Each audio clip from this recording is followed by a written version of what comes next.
Yung mga kaming gusto ko lang share sa inyo itong nabili kong case, no?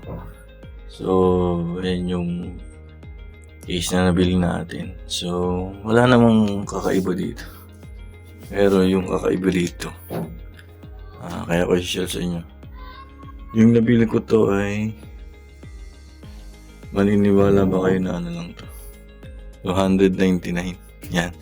So, ang kadalasan kasing 300 or 500 yung mga generic case na maliliit, yung maliit lang. Ito kasi pang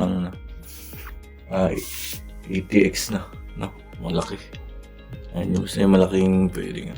Ayan. Tower case siya na 300 pesos lang. Or 299 lang. Ayan, hindi ko nga alam na totoo. Ayan. Ayan yung kahit simple lang siya. Ayan. Diba? Tapos yung itsura niya. Ganyan rin. Dumating nga lang siya dito. Ito medyo yubi. So, hindi naman siyang ituwid. Yun lang. Sa shipping lang siguro yung kaya. Kasi yun, may screw. And maganda siya kasi 300. So, budget na maganda rin yung kanyang yan. Manipis lang ng konti pero okay siya.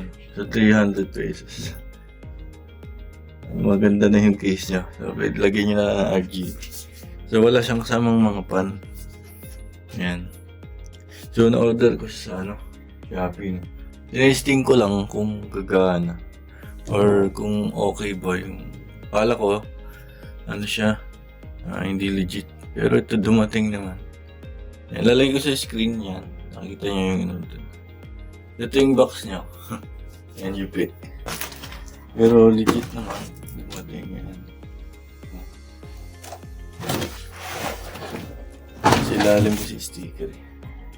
So yung store na nabilang ko, ilagay ko sa description yung video para makabili rin kayo.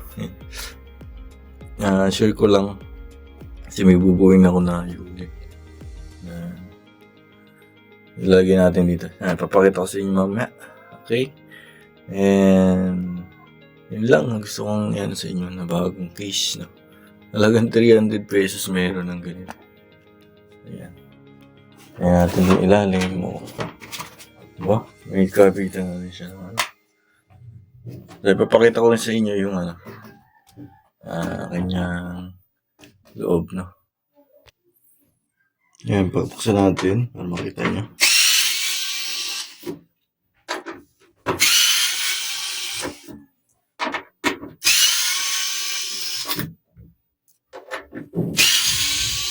₱300 pesos, 299. Yan, nakaano na siya. So, hindi siya glass, acrylic siya. Iba kasi yung glass yung nababasag, ito acrylic, para siyang plastic. Yan ang itsura niya. Yan. Ganun yung pinakang ng case niya. So, ayan, meron siya nito. Kasama. Yan yung mga screw, no? 199 lang. Ay, meron ka lang ganito. So, okay na to pang mga piso net. Hindi ka naman maarte tawag dito, sa PC case niya. So, ang gusto ko kasi ay yung simple lang na case. Hindi naman kailangan ng magandang case, no? Kung pang piso net lang. So, okay na to. 300 pesos. Meron ka ng ganito.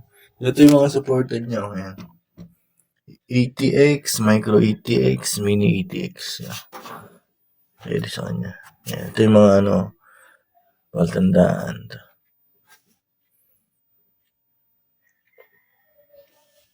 Micro ATX, Mini ATX. As ATX, ito. Ayan, gusto yung ATX. Ayan. Ayan, malaki yung mahabang board. Yung mahaba ang board niya. Pwede dito. Kasya, no? Then, GPU kasya din niya. Kasi mataas siya. Tower case na siya. Na simple. So, update ko kayo mamaya kung maganda po siyang gamitin. So, meron din siya nito. Siyempre, yung mga ano, sa, may papel pa nga dito.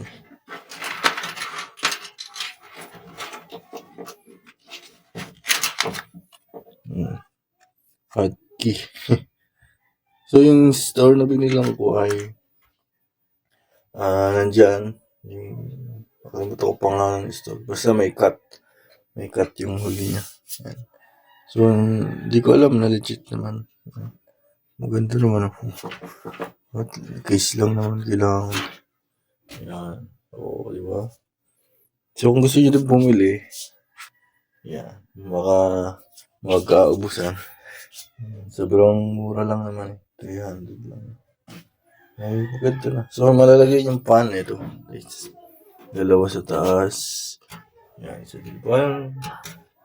Tatlo dito. Ito, sa dalawa, tatlo. Bali, 6 pan. Then, dito pwede din. Yan. 6 pan, 8 pan. Pwede dito. So, ako kasi hindi ako mahilig sa pan. Hindi ako pan ng yung mga pan. Sa akin, okay lang kahit isang pan, dalawang pan, okay na yun. Hindi naman, basta may ilaw lang makita ng mga bata. Hindi naman kasi importante yung ilaw. So, sa cooling naman, meron namang integrated yung ko eh. Okay na ako. So, hindi naman to pang personal use. So, kahit nga pang personal ko, hindi ganun karaming pa. Aking lalagay. So, yan. Sana makahabol kayo.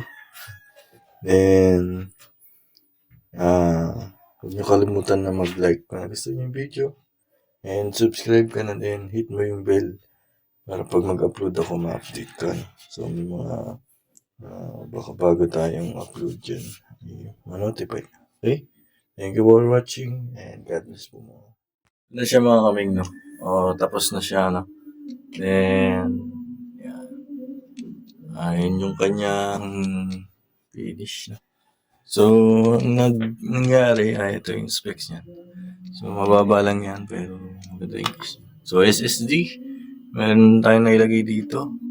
Then, pwede po kayo maglagay dito isa pang SSD. Okay, so may nailagay din tayo dito hard disk, no? Yan. Pwede siyang lagyan ng hard disk ilalim, no?